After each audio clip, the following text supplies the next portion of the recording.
For many years, I thought that my problem was that I couldn't control food. I thought that I needed a better diet and more discipline. But eventually, I realized that my problem wasn't lack of control. I actually was a control freak. My problem was that I built my whole self-worth around being in control.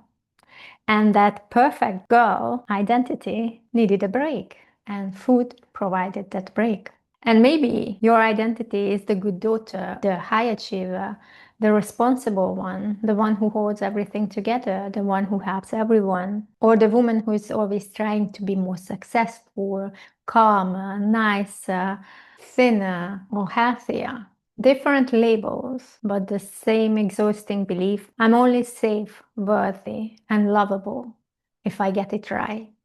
In my early 20s, it started with something that seemed like innocent dieting, right? I wanted to look more attractive. I wasn't overweight, but I wanted to be thinner. So, how many times we look back at photos and we think that we didn't even need to lose weight, right? So it was the same for me. But I started to eat too little, exercise too much, and of course, I lost weight. And then life became stressful and emotionally difficult, and I found relief in food. Physical relief as well, because I was always hungry, and also emotional relief. It calmed me down and gave me comfort. But when I overate, I always had to restrict to compensate. And that's how many years of overeating, restricting cycle started. And I hid it from everyone because I was someone who was supposed to have it all together: intelligent, capable, in control, and having a lean body. So I thought this struggle with food meant that I was failing, and I didn't want anyone to see it. And maybe you can relate to this. Always chasing everyone's approval and never feeling good enough is exhausting. And food gave me relief from all the pressure that I put on myself. And it numbed the feeling of not feeling good enough. And it distracted me and it let me procrastinate because while I'm eating, I don't have to do something and I can rest. Can you relate to this? And later I learned about nutrition during my free time, and of course eating more balanced meals and just eating more in general helped. But the real turning point was something else. It was when I moved to another country and I lived alone for a while.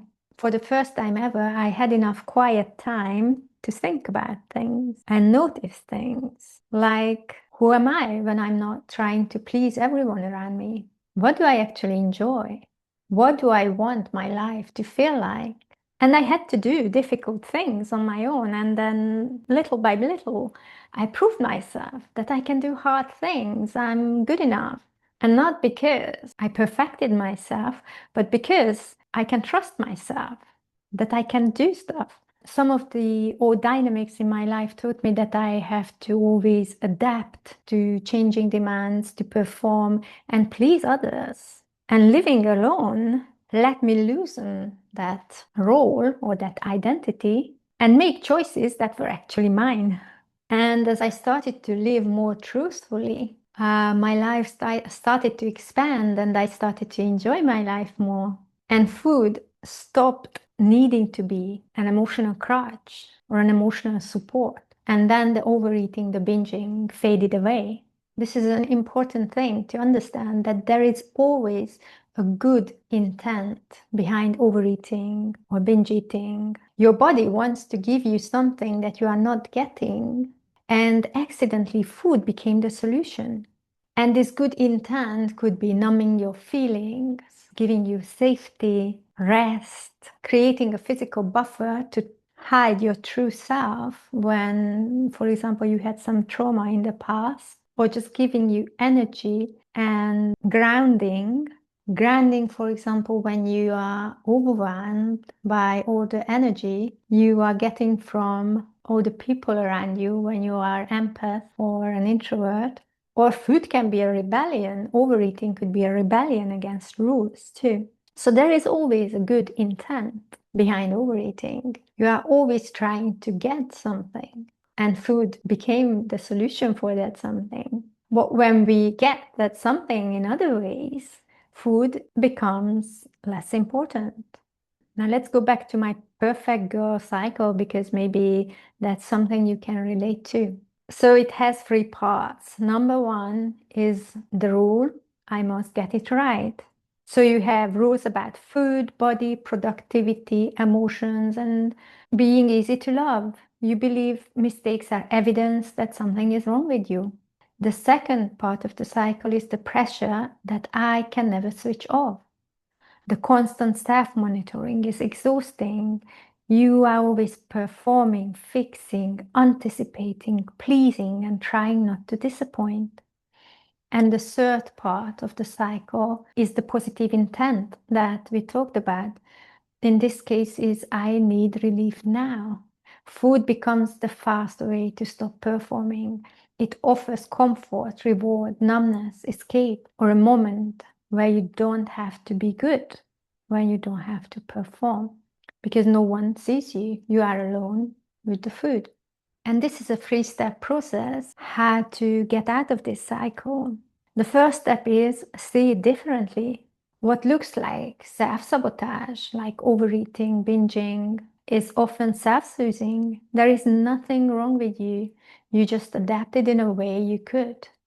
And the second step is understand the role of food. Food is not the enemy. Food has a positive intent. It is a strategy. It is the quickest way you know to get relief from the identity that's exhausting. And the third step is replace the function, not just the behavior.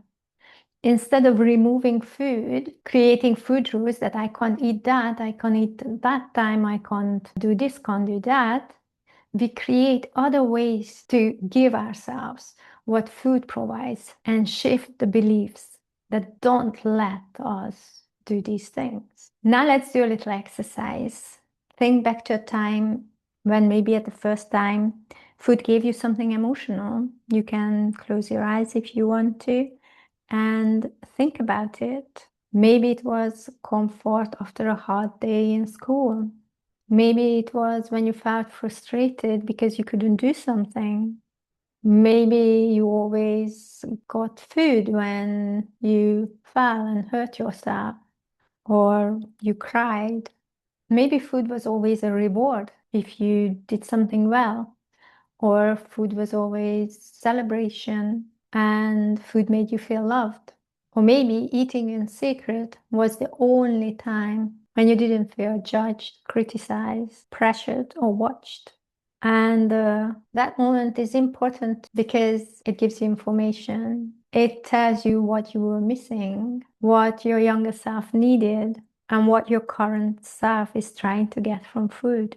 And when you meet that need differently through connections or boundaries or some joy, fun, rest, the emotional charge fades and gradually food becomes just food.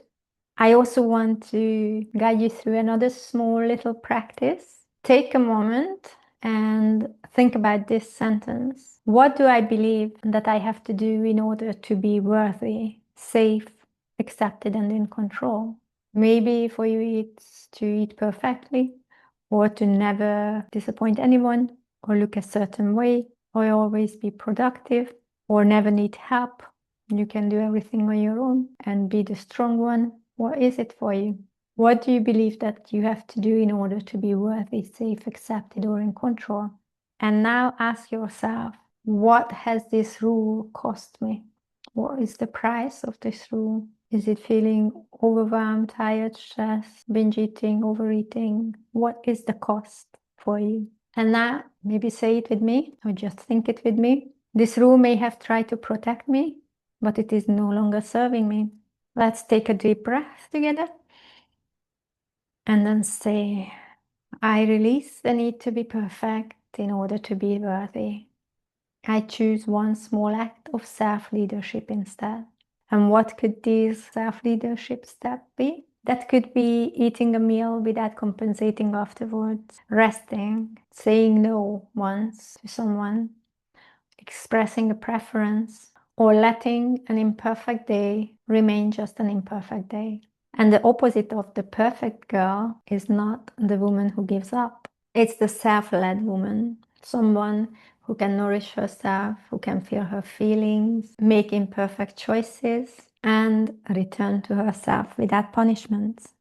It means that she doesn't abandon herself anymore when life gets hard. It's being able to eat without guilt, without obsession, without needing food to carry every feelings. And it's having the energy to go after my goals instead of spending all that energy and mental capacity on thinking about food and diet.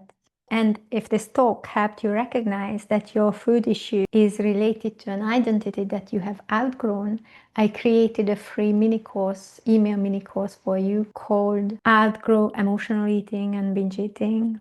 It will help you begin identifying the hidden patterns behind emotional eating or binge eating.